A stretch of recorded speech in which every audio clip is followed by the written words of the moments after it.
Cari uang itu susah. Nah ini dilemahkan dulu mas. Karena kalau nggak bisa kan sudah jelas cari uang itu susah. Kalau nggak nyicil nggak kesampaian. Lalu diinstal saya miliarder, ditolak langsung mas. Gitu. Karena sama-sama kuat di bawah sadar. Gitu. Nah makanya di bawah sadar ini dilemahkan dengan punya kesadaran baru, dengan fakta kebalikan, kemudian diikhlaskan untuk dilepaskan. Habis itu baru diinstal baru. Happy hockey, makin happy, makin hockey.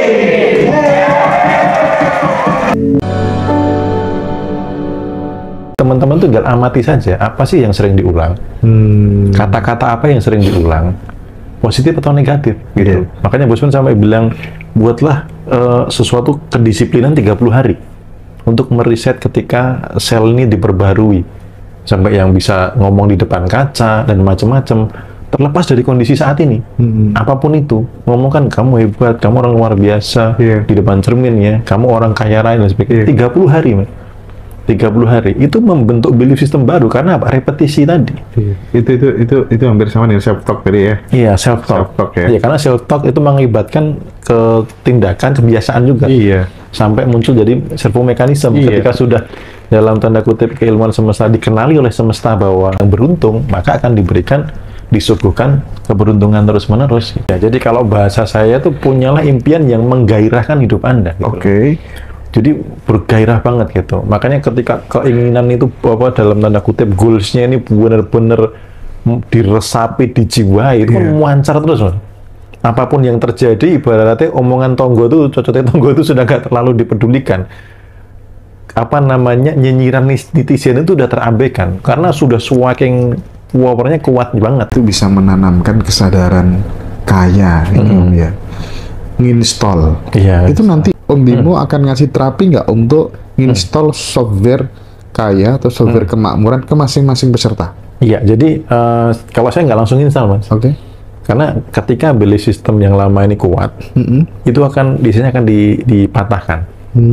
Gitu. Sehingga saya melemahkan dulu belief system yang lama. Gitu. Contoh misalkan cari uang itu susah. Nah ini dilemahkan dulu mas. Karena kalau nggak bisa kan sudah jelas cari uang itu susah. Kalau nggak nyicil nggak kesampaian. Lalu diinstal saya miliarder, ditolak langsung mas. Gitu. Karena sama-sama kuat di bawah sadar. Gitu. Nah makanya di bawah sadar ini dilemahkan dengan punya kesadaran baru, dengan fakta kebalikan, kemudian diikhlaskan untuk dilepaskan. Habis itu baru diinstal baru. Diinstal baru pun masih saya bekali teman-teman untuk bisa self talk di rumah. Dan tadi salah satu peserta mas yang di sini itu ada peserta yang last minute karena mau ikut pelunasannya kurang H-1 ya, H-1 dari pelunasan, rencananya mengelunasin malam. Tapi tiba-tiba siang, mas. Karena dia nempel belief system baru itu ditempel di cermin. Sampai dia baca. Jadi apa yang saya install di bawah sadar, dia juga tempel di cermin di rumah, lalu dia baca. Sambil ngaca, sambil dia baca. Kemarin siang, mas, rukonya ada yang beli. Jadi dia jual ruko. Awalnya cuman pengen deal aja, nggak pengen DP dulu. Tapi tiba-tiba di depan notaris, saya mau DP dulu deh. Sampai bisa buat pelunasan ini dan pelunasan beberapa tanggungan beliau gitu. Dari setelah diinstal masih saya bekali kalau mau diulang di rumah ini teksnya, ini programnya gitu. Om Bimo, imajinasi membuat kenyataan, apa komentarnya? Imajinasi bisa membuat impian karena menjadi kenyataan. Dari 3 tokoh dunia tadi salah satunya adalah Albert Einstein ya. Itu adalah kakek idola saya. Itu memang luar biasa sekali dan saya pun bermain di sana. Gitu. Jadi ya imajinasi sampai dikatakan Albert Einstein lebih penting daripada lebih penting daripada pengetahuan gitu. Lebih powerful ya. Lebih powerful gitu. Kalau dibedah di fisika kuantumnya jelas banget mas. Jadi imajinasi itu mencetak sesuatu hal yang fix di medan kuantum sehingga dia akan turun menjadi material, benda atau kejadian atau apa yang diprogram. Karena setelah fix di medan kuantum itu ada kecerdasan universe sebenarnya. Contoh bumi mengelilingi matahari, bulan mengelilingi bumi sambil mengelilingi matahari. Ya. Itu kan sudah ada kecerdasan universe yang ngatur. Artinya siapa yang merintah dalam tanda kutip. Nah, manusia tuh punya hak juga untuk punya keahlian juga untuk mencetak di medan kuantum. Makanya tadi Bosman mengatakan co-kreatornya kan? Co-kreator. Kalau kreatornya adalah sang pencipta kan. Kedua gitu. Iya, kan, pencipta setelah kedua. Tuhan, gitu ya. Karena manusia bisa menciptakan sesuatu di medan kuantum. Ketika itu fix ya, menciptakannya badan imajinasi. Iya. Itu akan turun ke menjadi realita kayak Walt Disney dan lain sebagainya, semuanya dari imajinasi.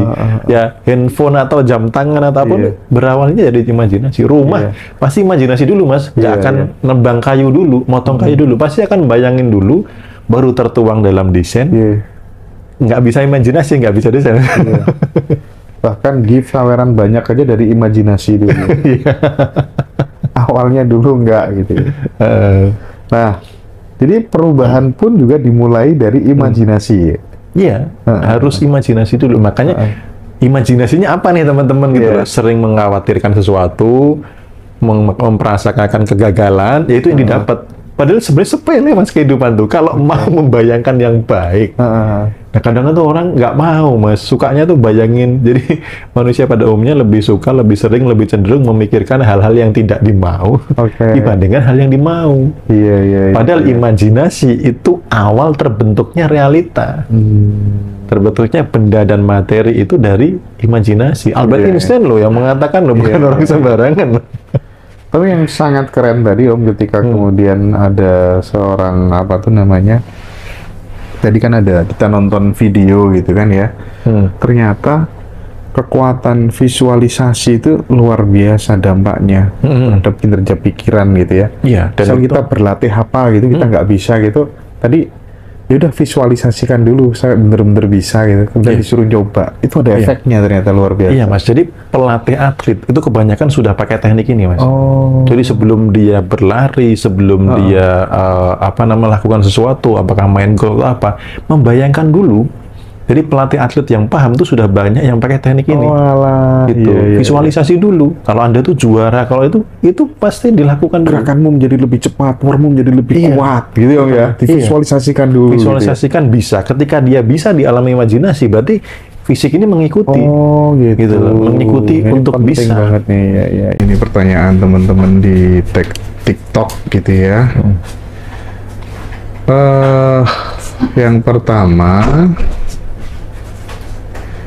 bagaimana cara melepaskan kemelekatan dengan orang tua yang toksik? Melepaskan kemelekatan.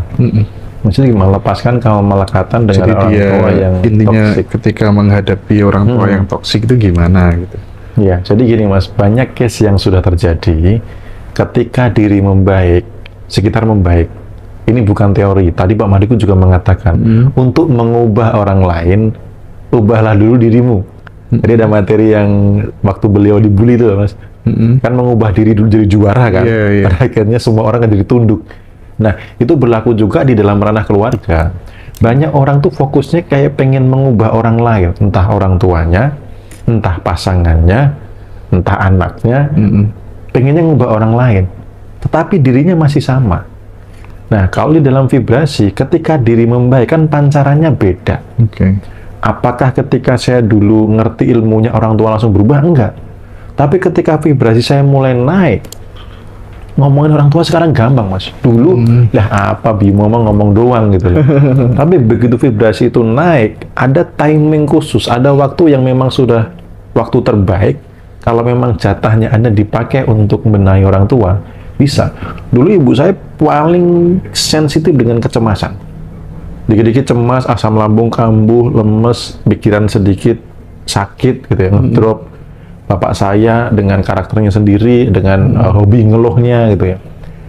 Itu saya juga mikir gimana cara ngubah mereka. Ternyata nggak bisa Mas. Akunya harus berubah dulu. Saya berubah dulu sampai mereka melihat, wih Bimo sekarang udah beda. Dari hasilnya, dari pengaruhnya ke orang dan sebagainya. Sekarang ibaratnya mau ngobrol sama orang tua, dehem aja udah powernya udah beda. Gitu udah beda gitu Mas. Jadi kalau orang tua toksik, kalau Anda vibrasinya naik terus, karena vibrasi itu memancar Mas, jadi dia akan kena dampak. Kenapa ya ketika aku deket anakku kok nyaman, kok tenang, kok sejuk, kok itu bisa menjadi mengurangi toksik tanpa harus dinasihati, bisa mengurangi. Contoh misalkan pernahkah teman-teman sebenarnya suka ngeluh, tapi ketika ketemu dengan orang yang positif, orang-orang tertentu, mau ngeluh sungkan. karena vibrasi dari orang itu. Nah, sama anak dengan orang tua, kalau anak vibrasinya membaik, bagus, orang tua akan toksik, nggak bisa Mas itu. Bahkan bisa jadi Anda dipakai untuk membuat orang tua yang menjadi mudah bersyukur, menjadi happy, damai gitu. Jadi fokus benahi diri. Oke.